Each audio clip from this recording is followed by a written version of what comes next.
You can't have kids, right? That's why I'm giving you this child. Be grateful. If you can't bear a child, at least contribute to society by raising one." I struggled to comprehend what was being said to me. Then, unbelievably, my sister abandoned her daughter, who was suffering from a rare disease. Is this really what a parent should do? We will make sure this child is happy and make her regret abandoning her. My name is Sarah. I'm 28 years old, and I've been a housewife for 8 years, married. Initially, my in-laws often pressured us about having children. My friends talked about the wonders of having children, yet also mentioned the lack of freedom, sleepless nights, and how they sacrificed themselves out of love. But my husband and I despise that. It's not that we dislike children, we're just not good with them. That's an undeniable fact. After 8 years, it seemed like everyone realized and stopped bringing it up. I know it's selfish, but right now, I have too many things I want to do and can't devote time to a child. Such parents wouldn't be good for any child. I was raised as an adopted child, so I'm not fixated on blood relations and even thought about adopting when I got older. My husband, Henry, is understanding. He always says, "If we're blessed with a child, I'll mainly take care of it and support you." People who can't have children might envy us, but as someone who was abandoned by her parents, I couldn't be irresponsible. Friends' kids who were in elementary school or kindergarten seemed well-educated and cute. Maybe children born out of desire feel their parents' love. Of course, I consider the two who raised me as my real parents, and I'm grateful for them. I have an older sister who is 2 years my senior. Her name is Linda. Our parents wanted siblings but could only have one, so they adopted me. We got along well when we were young, but she started to dislike me as I had better grades. "You wouldn't be compared, and all the money would have been spent on me if you weren't here," she once said. For the sake of my parents' honor, I must say that they showered both of us with love and resources, not just mentally, but emotionally too. They never compared us, not once. It was only Linda who felt inferior on her own. She just chose not to study where I did, and that led to comparisons. It was frustrating for me. Maybe because she hated studying, Linda decided to become an internet idol and used our parents' money to buy all the necessary equipment, but she never really put in the effort. Looking at successful people, one might think it's easy, but it requires relentless work. That was always Linda's problem, underestimating things. Linda, not lacking in looks, had her fans, and among them, the most generous was Mark, with whom she had a shotgun marriage. She probably thought he was rich, but unfortunately, it turned out he was in debt from spending on her. Even our parents hesitated, but not wanting to see their grandchild suffer, they paid off his debts and secured him a job. The job paid well, so my sister and her husband's lives stabilized. But Linda's poor financial sense remained unchanged, preventing them from saving anything. Then one day, Linda's daughter Karen suddenly fell ill. Actually, there were signs earlier, but Linda, being stingy, hadn't taken her to the hospital. When I arrived after Linda called me, Karen was lying in bed, connected to tubes. I was told the reason I was called. Karen's kidneys were failing. They wanted me to get tested to see if I was a match. I would have said no if it were just Linda, but I was fond of Karen. She was so sensible for a 7-year-old. I often thought she was the kind of daughter I'd like. Thinking I wouldn't be a match, I agreed to the test, but it turned out I was. "Please, I'll definitely make it up to you. Save Karen," Linda begged. I wanted to believe that she meant it. After the operation, Karen was out of danger, but that's when the real problems began. Linda hadn't insured her, so the costs were substantial. Then Linda came to me again. "Could you help with Karen's treatment costs? I can't ask our parents anymore, and I need this to be kept secret." "What about Mark? He's got a good salary from the job Dad found for him, right?" Linda sneered. "That salary is nothing. If our parents find out about our spending, Mark might get fired and we'd be on the streets. Is that what you want?" I felt like saying yes, but I couldn't, not with Karen being used as a pawn. "I'll lend you the money, but you have to write a promissory note. Exploiting your daughter's illness is despicable." Fine, I understand. Save the sermon," Linda replied. When she brought the promissory note later, she signed it without even reading it. This is why she never saves any money. Despite having such parents, Karen turned out well, which impressed me. After that, I began visiting Karen's hospital room more often. Was it because I had donated a kidney? Or because I had lent them money? No, it was out of pity for Karen. Karen told me that I visited more than Linda, who now seemed to look at me coldly. After a long course of treatment, Karen ended up needing a wheelchair for mobility. Then, on the day she was to be discharged, an incident occurred. An unknown number called, and since it was my day off, I answered. Hello? Hello? Is this Sarah's phone? This is General Hospital. That's Karen's hospital. Thank you. You have the right number. Thank you. Sorry to bother you, but Karen's hospital bill is unpaid, and today she's supposed to be discharged. But no one has come for her, and we can't reach her parents. I felt a sudden chill and a rush of heat. My heart clenched. Without realizing it, I was already on my way to the hospital. I got into a taxi and called Linda. Hello, what are you doing? Today is Karen's discharge day, right? I couldn't stay calm and ended up shouting. Can you lower your voice? I can hear you. I don't want that kid, so I'm giving her to you. It's perfect since you can't have children, right? If you can't have your own, at least contribute to society by raising one. I couldn't believe it.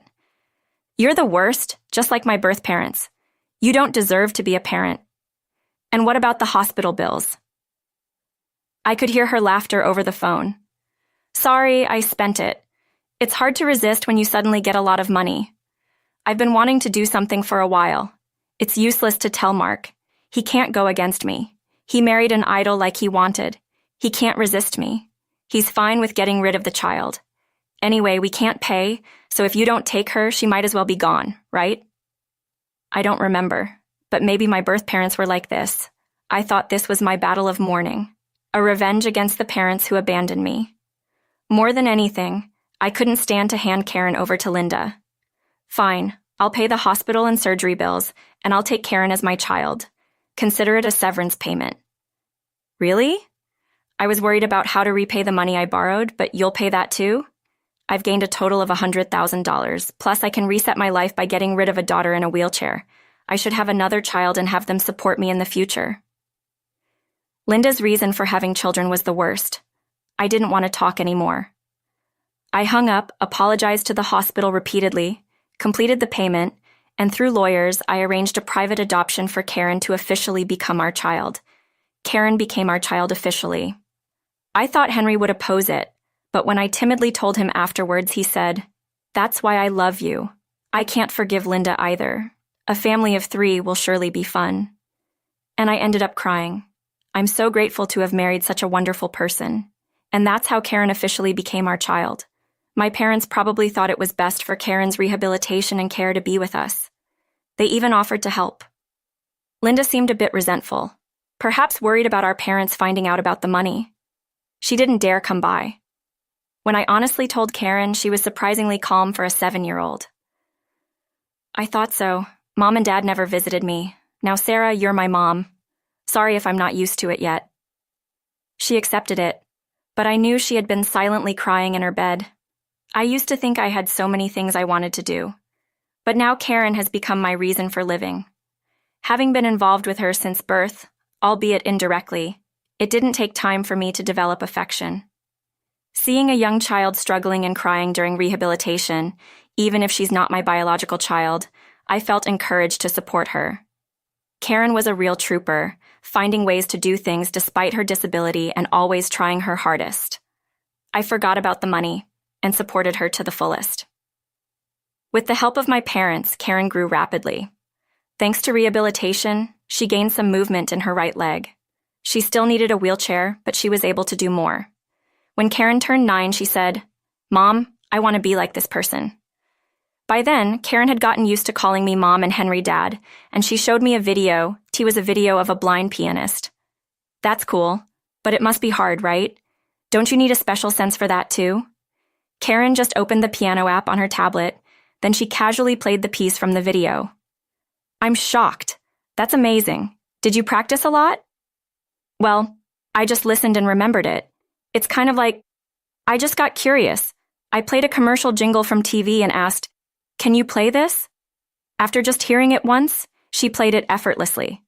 That's incredible. Maybe you have perfect pitch. Hey, Henry, look at this. What's going on? It's rare to see you this excited. Sarah and I repeated the whole interaction again. Let's buy a grand piano, and for that we need a bigger room. Maybe we should build a house. In those 2 years, Henry had become a doting father, always spoiling Karen. 5 years later, Linda, through our parents, reached out. Linda and Mark came for the discussion.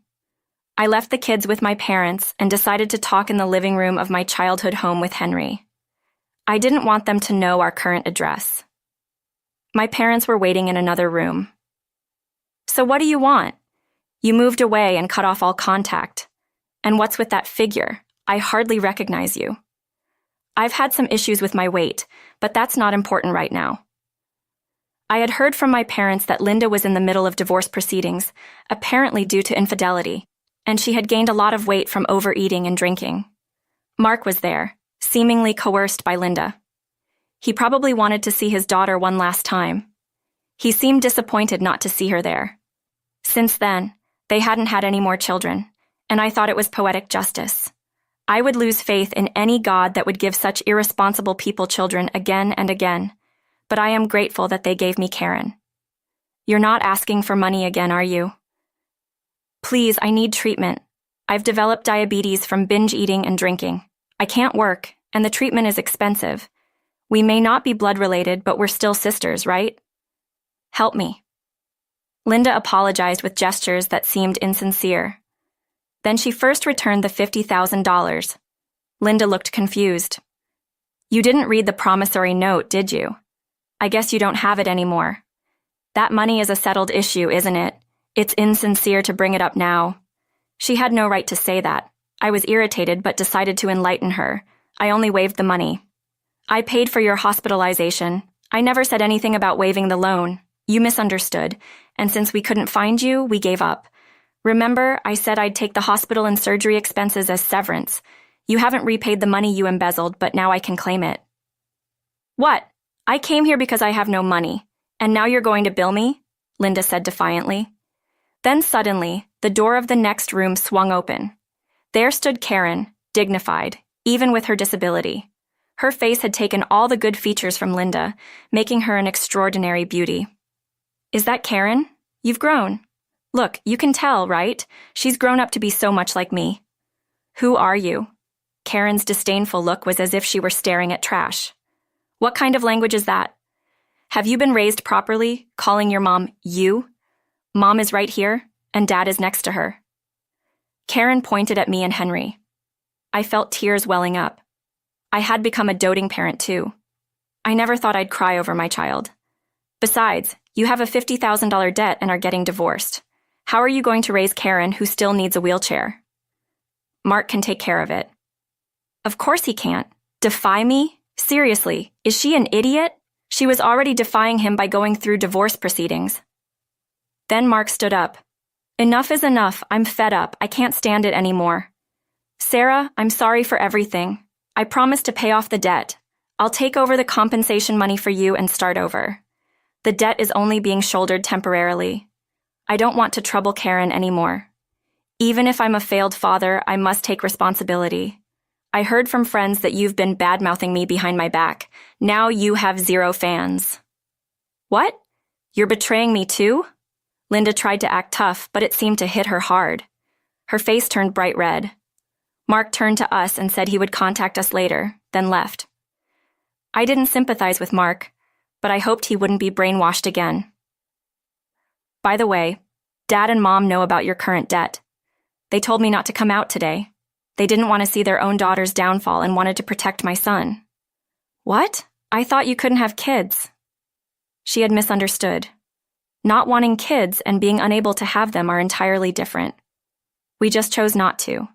We were hesitant because of Karen's treatment costs, but now Karen doesn't have to worry about money. The house you're living in now is Dad's property, but it's been gifted to Karen, so the rent will go to her. You're welcome to leave if you don't like it. What? Why are you giving it away while she's still a minor? I'm her parent, so if Karen gets it, I should too. I patiently explained the adoption to Linda and that she no longer had parental rights. Linda then blustered one last time. Fine, she's living with a disability anyway. She won't make much money even if you take her in. I silently showed her a video site. What's this? Why is Karen in it? It's got a lot of views. Karen has perfect pitch. If you had paid attention to your daughter, you would have known. We made videos of her playing impromptu piano pieces as part of her rehabilitation, and they went viral. She's now a famous influencer for her beauty and talent, and don't bother trying to take advantage. I've recorded this conversation, and I'll release it if anything happens. Linda hurriedly left, almost fleeing. Since then, Mark had apologized and worked hard, asking my parents for a loan. Because of the job they'd helped him get, my father trusted Mark after looking into his eyes and decided to lend him the money. He lent it interest-free with a promise that Mark would pay back monthly. My dad said he believed Mark would be fine now. Linda, with no one to turn to and estranged, was reportedly suffering from diabetes and living on welfare. She was unrecognizable from her days as an internet idol. I thought Karen would thwart my dreams, but now, thanks to her, my dreams have come true. That's because, after becoming famous, Karen received numerous invitations to perform worldwide, not just as a wheelchair pianist, but for her pure talent. My dream was to travel the world. I fully support Karen as her manager. My husband stays in America, focusing on raising our son. Karen is popular enough to support us with her income alone, yet she loves her brother dearly and often returns to America to spend time with the family. Recently, Karen thanked me out of the blue. What's up? Why suddenly? Because of you, Mom. I have this life. Your kidney is inside me. I will never be apart from you, and that makes me happy. I'm so glad to have become Karen's parent. The words Karen said to Linda were what I wanted to say to my birth parents. Karen made me feel vindicated. If Linda hadn't been so twisted, maybe her life would have been different. I felt I understood the likely unhappy lives of my birth parents without seeing them. Karen's music